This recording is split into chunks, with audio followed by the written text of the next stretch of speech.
दृश्य 1। जंगल की सुबह। हरितवन नामक जंगल में सुबह का समय था। सूरज की किरणें पेड़ों की शाखाओं से छनकर जमीन पर पड़ रही थी। चिड़ियों की चहचहाहट पूरे जंगल में गूंज रही थी।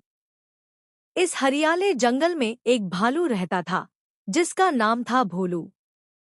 भोलू बहुत ही मजाकिया, भोला भाला और खाने का बेहद शौकीन था। लेकिन उसे सबसे ज्यादा पसंद था शहद। उसकी नाक इतनी तेज थी कि वह दूर दूर से भी शहद की खुशबू पहचान सकता था। दृश्य 2। शहद की खुशबू। एक दिन सुबह सुबह भोलू टहली मार रहा था, तभी उसे हवा में कुछ मीठी सी महक आई। भोलू ने सूंघते हुए कहा, ये तो शहद है और बहुत ही ताज़ा है। वह अपनी भारी भरकम चाल से खुशबू के पीछे पीछे चल पड़ा। कुछ ही दूर एक ऊंचे साल के पेड़ पर मधुमक्खियों का बड़ा सा छत्ता लटका था। दृश्य 3। लोभ और लापरवाही। भोलू की आंखों में चमक आ गई, जैसे किसी बच्चे को चॉकलेट दिख जाए।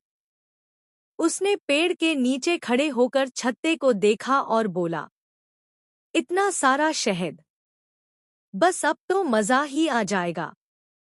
बिना कुछ सोचे समझे उसने पेड़ पर चढ़ने की कोशिश की, लेकिन फिसल गया।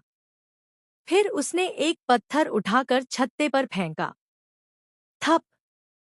पत्थर सीधा छत्ते से टकराया। दृश्य 4। मधुमक्खियों का गुस्सा।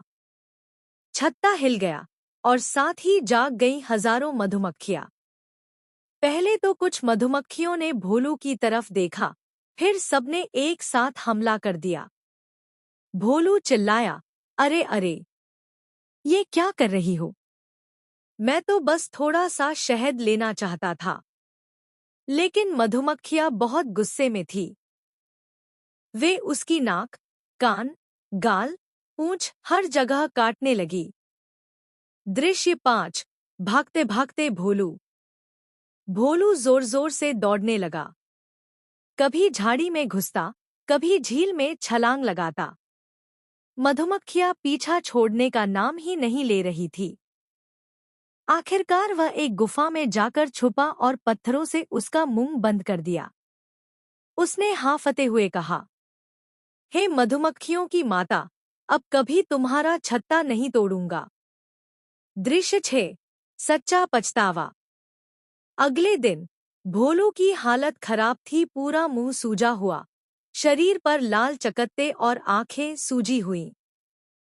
जंगल के सभी जानवर उसे देखकर हंस रहे थे, लेकिन कुछ ने उसे दवा भी दी।